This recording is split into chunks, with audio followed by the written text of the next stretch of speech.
there! I just wanted to jump on and say hi real quick.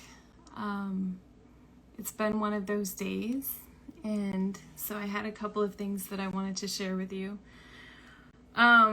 This morning, if you're on my email list, I started the day really badly. I was supposed to send out an email to about 6 people, and instead of sending it to 6 people, I sent it to like 6,000 people. It's one of the fun things about doing mass emails. Every once in a while you mess up, and that stinks. So anyway, I just wanted to clarify just a little bit in case anybody is still confused.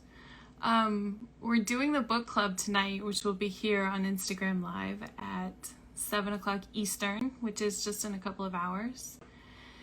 And after that, I'm going to do a workshop about how to find your purpose.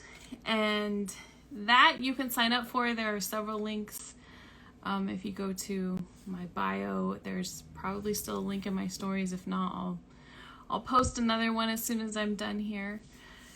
We're going to talk about how to find your purpose, how to figure out why you're here, what you're supposed to do. And it's a great workshop for if you're in college and you're not really sure what kind of job that you want, or if you're out of college and you're in a job that you hate and you don't really know what to do, or if you just feel like you don't have a lot of meaning in your life and you're just looking for some more direction or some more meaning. It's a great workshop for that. I also wanted to tell you a little bit about last week. I did something last week that I haven't done in a couple of years now. I went to Baltimore on Wednesday. I got to ride the train from Boston, and I love riding the train. And it was about 6 hours on the train, so there was a lot to see. And then I came back to Boston on Thursday, and I went to Fenway Park on Friday. And I got to see my favorite band. You can see them behind me, New Kids on the Block. I got to see them twice. And I met up with some of my friends in Baltimore. A couple of them had only been like Instagram friends, which I've been friends with them for like 3 years now, just through Instagram. But it was so much fun. It felt normal. We went out to dinner. We went out on Wednesday before the show, and then we went out when we got back on Thursday. And then on Friday was one of the hottest days of the year here in Boston. And I know I don't have a lot to complain about because hot here in Boston is like 90 degrees.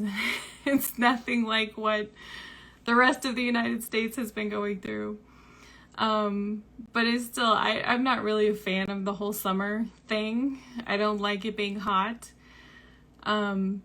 So one of the hottest days, and I totally forgot that Fenway Park is in the middle of town and there's no parking there. And so the day of the show, I'm like, maybe I'll just take an Uber. And I looked at Uber a few hours before I had to leave, and it was like $40. And I'm like, well, I think that's kind of expensive, but that's Boston, right? It'll probably be $50 to park anyway. So then when I was ready to leave, I checked Uber again, and it was like $100. And I'm like, ooh, if it's $100 now, it'll be like a disaster after the show. So I ended up driving, and I found a place to park that was like a mile from the ballpark. And so I had to walk a mile. And it was really kind of cool, actually, because there was a whole bunch of people that were walking from where I parked over to Fenway. And then we were standing outside because we were early. And so you have to stand outside and wait until they open the gates. And I was talking to somebody in line behind me. We were talking about shows that she had been to, and I told her about some of the shows that I had been to.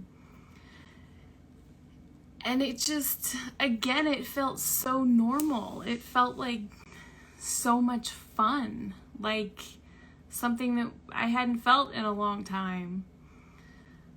When the show started, we finally get inside. Well, before the show started, I finally get inside. One of my friends had asked me to buy her a t-shirt. And so I called her because I was in line and, you know, it was like my turn and I didn't know which one she wanted. So I called her and I ended up talking to her for like an hour and a half while I was waiting for the show to start. And she was somebody that I think I only met her once in person. But then again, we've been Instagram and Facebook friends for a couple of years now.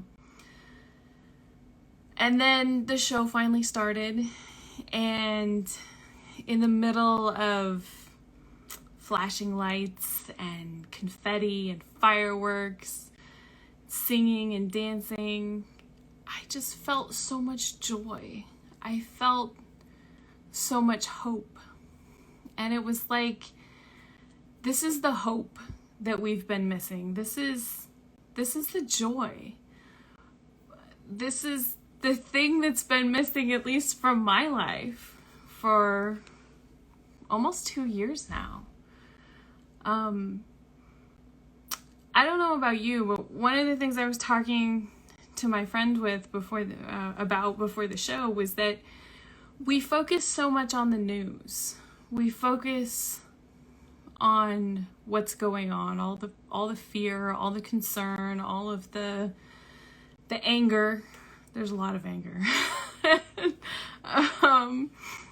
When I was growing up, my grandpa was very angry about politics all the time. And my mom was always like, just don't bring it up. Don't make it worse. You know he's going to yell about politics. Just don't make it worse. Every time we go see him.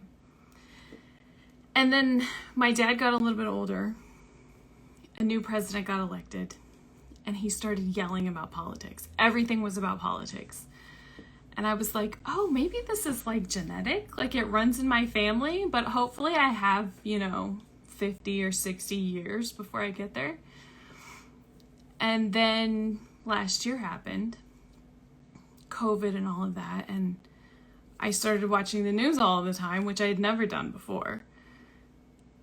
And my friend told me, she's like, once you see it, you can't not see it. And I really hope to God that's not true. Because last year, not only was I sick for most of last year, but I spent a lot of time watching the news.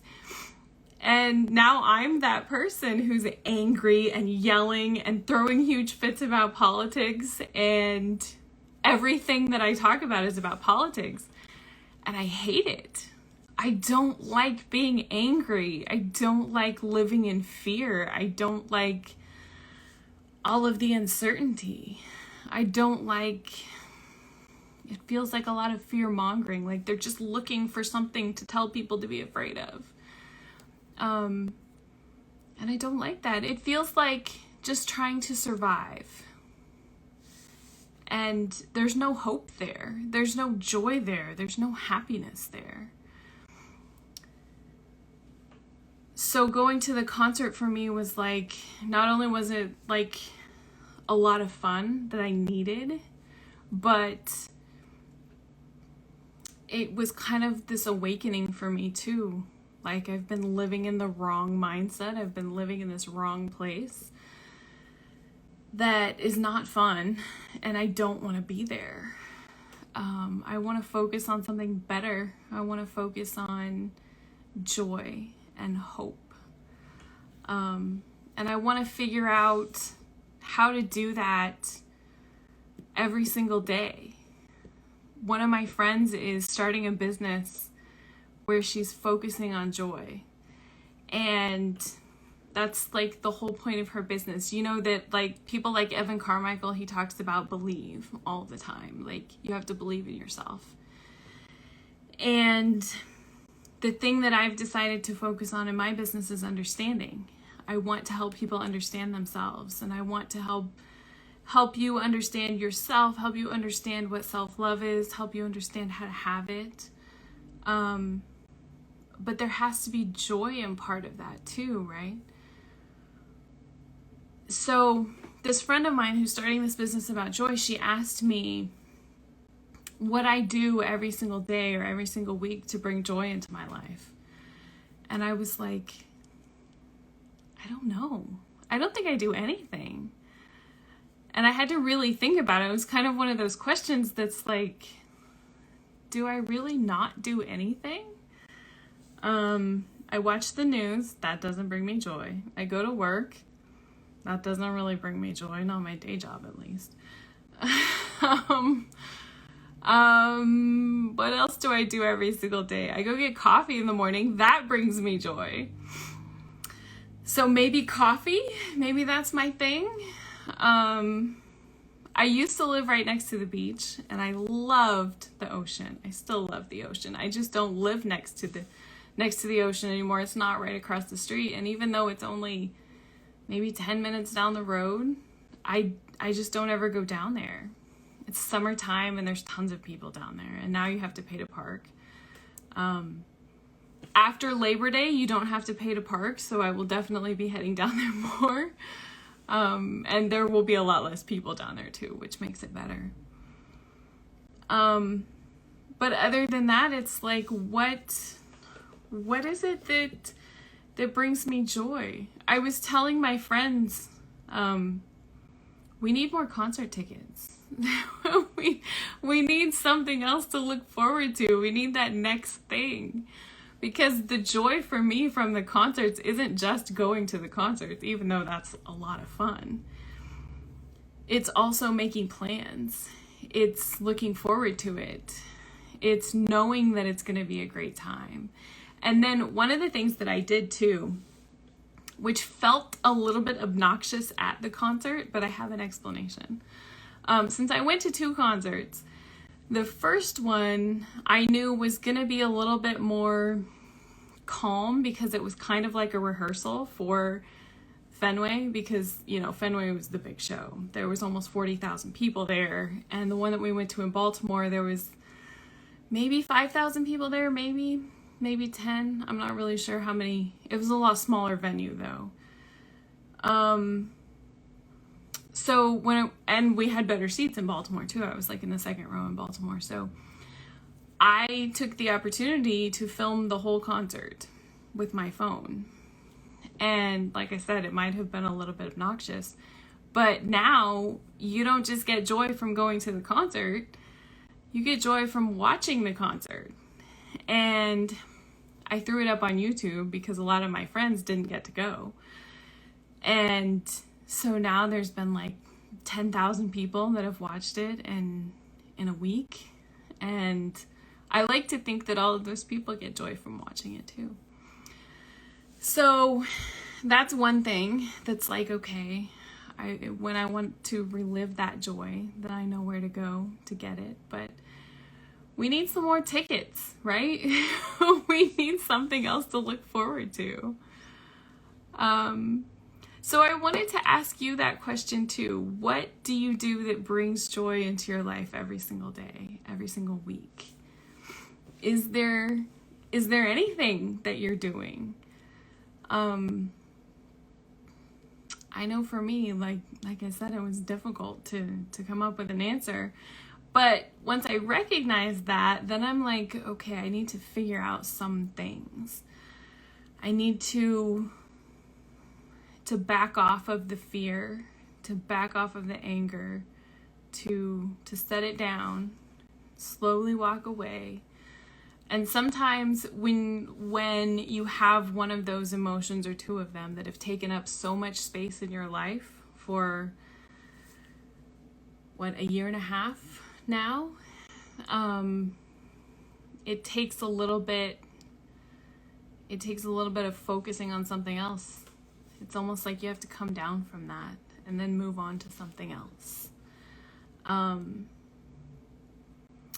So I was thinking about some ideas of what might bring you joy. Some things that I've had on a list of like, I'm going to do these at some point. I just haven't done them yet. Going to get coffee with friends is one of my big things.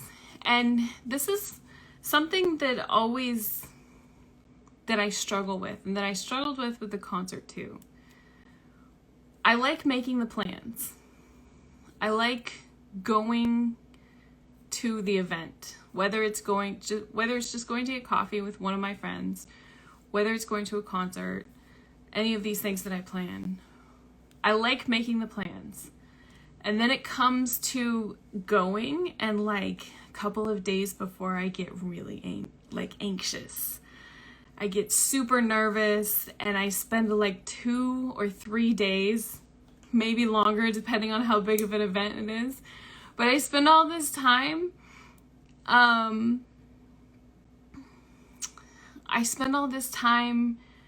thinking I'm gonna cancel. I don't want to go. There's gonna be a lot of people there. Like, what's gonna happen? You know, maybe I should cancel. Maybe I should just cancel. Like, I don't want to go, but I do want to go. And it helps when I go to the concerts that I've spent so much money on the tickets, because then it's like, I can't cancel because I spent all this money and I made these plans with my friends, and I don't want to tell them, no, I'm not gonna come. But if I can get past that, it's almost like you have to prepare for that in advance, right? You know that that's coming. So you prepare for the dip. You prepare for the bad feelings, and you say, okay, when I'm making these plans, I know that I'm going to be anxious at some point. So what am I going to do when I get anxious? Is there somebody that I can reach out to who can talk me down? Is there maybe a video from a past concert that I can go watch and say, yes, this is worth it. I'm definitely going to go. Maybe remembering the last time you had coffee with your friends. One of those, something that can just help you connect with those good feelings that you know that you're going to get. So going to get coffee with friends, connecting with friends that you haven't spoken to in a while, picking up the phone, even though texting is so easy, right? Being on Instagram is so easy.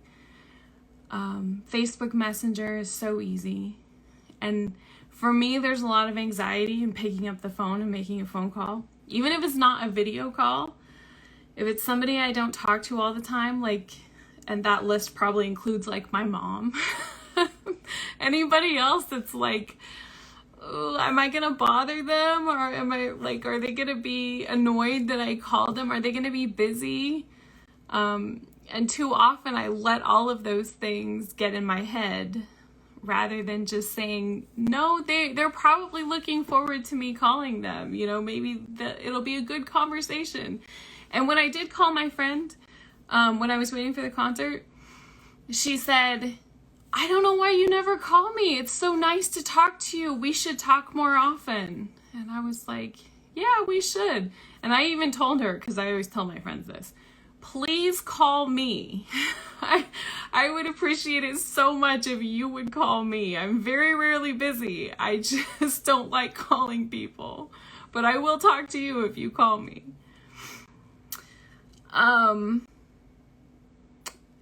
Something else that I put down is any of the things that you did before COVID that you don't do now.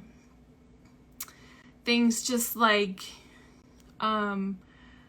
I used to go downtown in downtown Boston, and there's this French bakery down there that there's several of them in Boston, but there's this one that I absolutely love. And it's just the hassle of going downtown and all of that mess.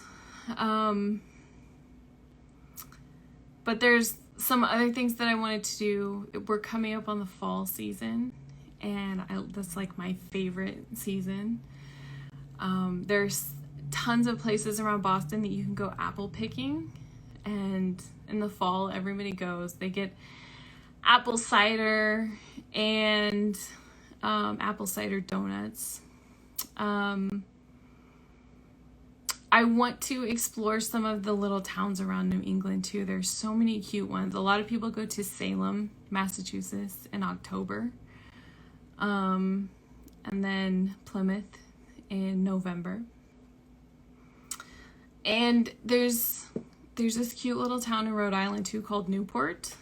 There are these mansions there that are absolutely gorgeous. It's so much fun. So much fun to go see them. So those are some of the things that I'm going to be doing. Some of the things that I love to do that bring me joy. And I hope that you can find some things too. I hope that I've inspired you to take a look at some of the joy that you have in your life, or that maybe you've been missing for a while, and that you reconnect with it, that you find a way to reconnect with it. All right. Well, I think that's all that I have.